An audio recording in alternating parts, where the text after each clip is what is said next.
ಲಕ್ಷ್ಮೀ ಸ್ತನ ಕಸ್ತೂರಿ ಲಾಂಛನಾಯ ವಕ್ಷಸೆ ಬಾಲರೆಡ್ಡಳ್ಳಿ ನಿವಾಸಾಯ ನಾರಸಿಂಹಾಯ ಮಂಗಳಂ.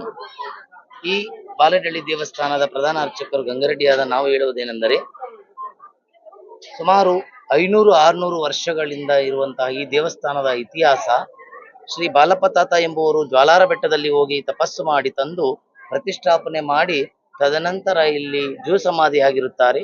ಆಗಿನ ಕಾಲದಿಂದಲೂ ವರ್ಷವೂ ಜಾತ್ರಾ ಮಹೋತ್ಸವ ವಿಜೃಂಭಣೆಯಿಂದ ನಡೆದುಕೊಂಡು ಬಂದಿದ್ದು, ನಿನ್ನೆ ಬ್ರಹ್ಮರಥೋತ್ಸವ ವಿಜೃಂಭಣೆಯಿಂದ ನಡೆಯಿತು. ಈ ದಿನ ಜಾತ್ರೆ, ನಾಳೆ ವಸಂತೋತ್ಸವ. ಅನೇಕ ಮೂಲೆಗಳಿಂದಲೂ ಭಕ್ತಾದಿಗಳು ಬಂದು ಸ್ವಾಮಿಯವರ ಕೃಪೆಗೆ ಪಾತ್ರರಾಗಿ ಈ ದೇವಸ್ಥಾನ ವಿಶಿಷ್ಟ ಅಂದ್ರೆ ಬಾಲಪ್ಪ ತಾತ ಎಂಬುವರು ಜೀವ ಸಮಾಧಿ ಮಾಡಿ ತಂದಿರತಕ್ಕಂಥದ್ದು ಬಂದಿರುವ ಭಕ್ತಾದಿಗಳಿಗೆ ಅವರ ಏನು ಕೋರಿಕೆಗಳಿರುತ್ತೆ ಅವು ಈಡೇರಿಸುತ್ತಾ ಭಗವಂತ ಇಲ್ಲಿ ನಿಜ ಸ್ವರೂಪವಾಗಿ ನೆಲೆಸಿದ್ದಾರೆ ಎಂದು ಭಕ್ತಾದಿಗಳ ನಂಬಿಕೆ ಹಾಗೂ ದೇವರು ಇದ್ದಾರೆ ಎಂದು. ಇದು ಎಷ್ಟು ವರ್ಷದ ದೇವಸ್ಥಾನ ಇದೆ? 500ರಿಂದ 600 ವರ್ಷದ ಇತಿಹಾಸದ ದೇವಸ್ಥಾನ. ಪ್ರತಿ ವರ್ಷವೂ ಕದರಿ ಹುಣ್ಣಿಮೆ ಹಬ್ಬದಂದು ಇದೇ ರೀತಿ ಜಾತ್ರಾ ಮಹೋತ್ಸವ ಇದ್ದು, ಕರೋನಾ ಟೈಮಲ್ಲಿ ಕೂಡ ಯಾವುದೇ ತರ ಬ್ರಹ್ಮರಥೋತ್ಸವ ನಿಲ್ಲದೆ ಸ್ವಾಮಿಯವರು ಬ್ರಹ್ಮರಥೋತ್ಸವ ನಡೆಸಿಕೊಂಡಿರುತ್ತಾರೆ. ಸೇವಾ ಸಮಿತಿ ಮಾಡಿದ್ದಾರೆ.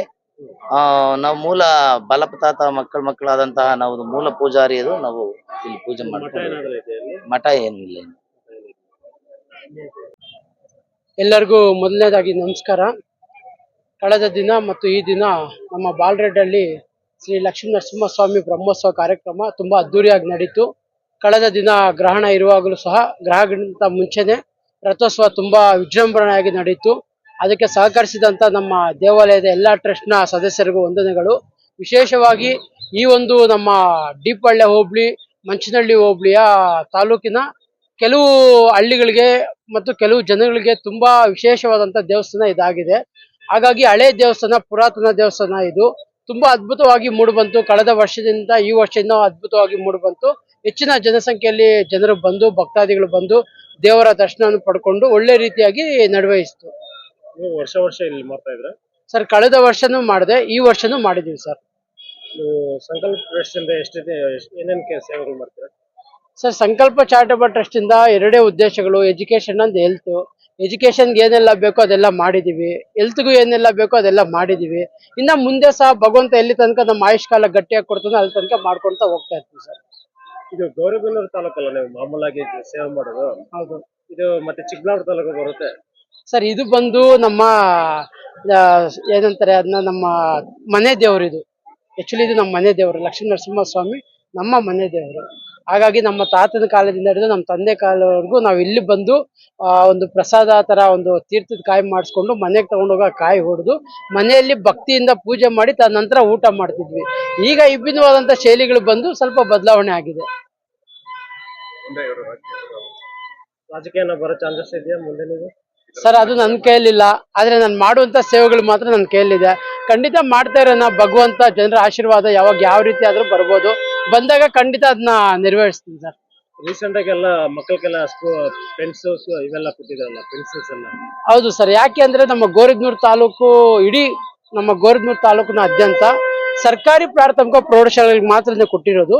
ಕೆಲವು ಶಾಲೆಗಳಿಗೆ ಕೊಟ್ಟಿಲ್ಲ, ಕೈ ಬಿಟ್ಟಿದೀವಿ. ಯಾಕೆ ಅಂದ್ರೆ ಅವೆಲ್ಲ ಪ್ರೈವೇಟ್ ಸೆಕ್ಟರ್ ಇರೋದ್ರಿಂದ ಮಕ್ಕಳು ಚೆನ್ನಾಗಿ ಅನುಕೂಲಗಳು ಇದಾವೆ. ಹಾಗಾಗಿ ನನ್ನ ಮೊದಲ ಆದ್ಯತೆ ಹಳ್ಳಿ ಮಕ್ಕಳು ಅಂತೇಳಿ ನೆನೆಸಿ ಹಳ್ಳಿ ಮಕ್ಕಳಿಗೆ ಬೇಕಾಗಿರುವಂತ ಎಲ್ಲಾ ರೀತಿಯಂತ ಸೌಲಭ್ಯಗಳು, ಕಲಿಕಾ ಸಾಮಗ್ರಿಗಳನ್ನು ಸೇರಿಸಿ ಕೊಟ್ಟಿದೀವಿ. ತುಂಬಾ ಖುಷಿ ಇದೆ ಸರ್ ಆ ವಿಷಯದಲ್ಲಿ. ಎಲ್ಲರೂ ಮುಂದಿನ ದಿನಗಳಲ್ಲಿ ನಿಮ್ಮ ಟ್ರಸ್ಟ್ ಬಗ್ಗೆ ಏನೇನು ಮಾಡಬಹುದು ತಿಳಿಸ್ಕೊಳ್ಳಿ ಸರ್. ನೆಕ್ಸ್ಟ್ ನಮ್ಮ ಟ್ರಸ್ಟ್ ನ ವತಿಯಿಂದ ಏನ್ ಎಜುಕೇಶನ್ ಹೆಲ್ತ್ ಅಂತಿದೆಯೋ ಇದನ್ನ ಬಿಟ್ಟು ಇನ್ನೊಂದು 3-4 ಅಂಶಗಳನ್ನ ಅಡಾಪ್ಟ್ ಮಾಡ್ಕೊಳ್ಳೋಣ ಅಂತಿದೀವಿ. ಕ್ರೀಡೆಗೆ ಹೆಚ್ಚಿನ ಒಲವು ಕೊಡೋಣ ಅಂತಿದೀವಿ, ಯುವಕರಿಗೆ ಬೇಕಾಗುತ್ತೆ. ತದನಂತರ ಉದ್ಯೋಗ ವಿಷಯದಲ್ಲಿ ಒಂದಷ್ಟು ಫ್ಯಾಕ್ಟರೀಸ್ ನ ತರೋ ಪ್ಲಾನಿಂಗ್ಸ್ ಅಲ್ಲಿ ಚರ್ಚೆ ಮಾಡ್ತಾ ಇದೀವಿ. ಇನ್ನೂ ಅದು ಫೈನಲ್ ಆಗಿಲ್ಲ. ಬಟ್ ನನ್ನ ಒಂದು ಆಸಕ್ತಿ ಮಾತ್ರ ಅಲ್ಲಿನ ಲೋಕಲ್ ಯುವಕರಿಗೆ ಏನಾದ್ರೂ ಒಂದು ಆರ್ಥಿಕವಾಗಿ ಅವ್ರು ಸಫಲರಾಗಬೇಕು, ಮಹಿಳೆಯರು ಸಫಲರಾಗಬೇಕು. ಆ ರೀತಿಯಂತ ಕೆಲವು ಕಾರ್ಯಕ್ರಮಗಳನ್ನ ಮಾಡೋಣ ಅಂತೇಳಿ ಪ್ಲಾನಿಂಗ್ ಮಾಡಿದೀವಿ ಸರ್ ನಮ್ಮ ಟ್ರಸ್ಟ್ ವತಿಯಿಂದ. ಮತ್ತೆ ಈಗ ಚಿಕ್ಕಬಳ್ಳಾಪುರ ಜಿಲ್ಲೆಯಲ್ಲೇ ಹಾಟ್ ಟಾಪಿಕ್ ಅಂದ್ರೆ ನೀರು ಬಗ್ಗೆ ನಿಮ್ಮ ಅಭಿಪ್ರಾಯ ಏನು? ಸರ್ ಅದೇ ನೀರು ನಮ್ಮ ಗೋರಿಬ್ನಲ್ಲೂ ಕಲುಷಿತ ಆಗಿದೆ. ಅದೇ ಕಲುಷಿತದಿಂದ ಅನೇಕ ಮಂದಿ ಕಿಡ್ನಿ ವೈಫಲ್ಯಗಳಿದೆ. ನಾನು ಕಳೆದ ದಿನಮಾನಗಳಲ್ಲೂ ಸಹ ಹೇಳಿದ್ನಿ, ಗೋರಿಬ್ನೂರಲ್ಲಿ ಅತಿ ಹೆಚ್ಚು ಕಿಡ್ನಿ ವೈಫಲ್ಯ ಆಗಿರುವಂತ ವ್ಯಕ್ತಿಗಳಿದ್ದಾರೆ. ದಯಮಾಡಿ ಸರ್ಕಾರಗಳು ಎಚ್ಚೆತ್ತು, ಈಗಿನ ಆಡಳಿತ ಮಂಡಳಿ ಎಚ್ಚೆತ್ತು ನಮ್ಮ ಜನರ ಬಗ್ಗೆ ಸ್ವಲ್ಪ ಕಾಳಜಿ ವಹಿಸಬೇಕಾಗಿ ನಾನು ವಿನಂತಿ ಮಾಡ್ಕೊಂತೀನಿ.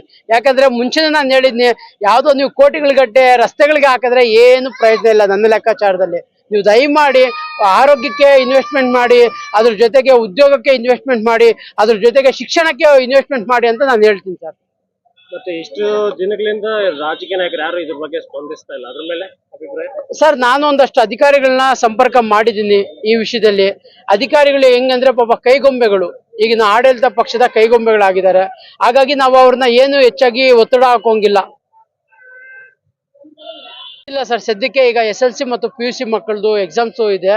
ಅವ್ರು ಒಳ್ಳೆ ಅಂಕಗಳನ್ನು ತೆಗೆದುಕೊಂಡು ನಮ್ಮ ಗೋರಿಬ್ನೂರು ತಾಲೂಕಿನ SSLC ಮತ್ತು PUC ಮಕ್ಕಳಿಗೆ ಪ್ರತಿಭಾ ಪುರಸ್ಕಾರ ಅಂತ ನಾವು ಮುಂದಿನ ದಿನಮಾನಗಳಲ್ಲಿ ಆ ಕಾರ್ಯಕ್ರಮವನ್ನು ಏರ್ಪಡಿಸ್ತಾ ಇದ್ದೀವಿ. ದಯಮಾಡಿ ಗೋರಿಬ್ನೂರಿನ ತಾಲೂಕಿನಾದ್ಯಂತ ಇರುವಂತಹ ನಮ್ಮ ಗೋರಿಬ್ನೂರು ಜನತೆಯ ವಿದ್ಯಾರ್ಥಿಗಳಿಗೆ, ವಿದ್ಯಾರ್ಥಿನಿಯರು ಖಂಡಿತ ನಮ್ಮ ಸಂಕಲ್ಪ ಚಾರಿಟಬಲ್ ಟ್ರಸ್ಟ್ ಅನ್ನ ಉಪಯೋಗಿಸ್ಕೋಬೇಕಾಗಿ ನಾನು ಕಳಕಳಿ ಮನವಿ ಮಾಡ್ಕೊತೀನಿ.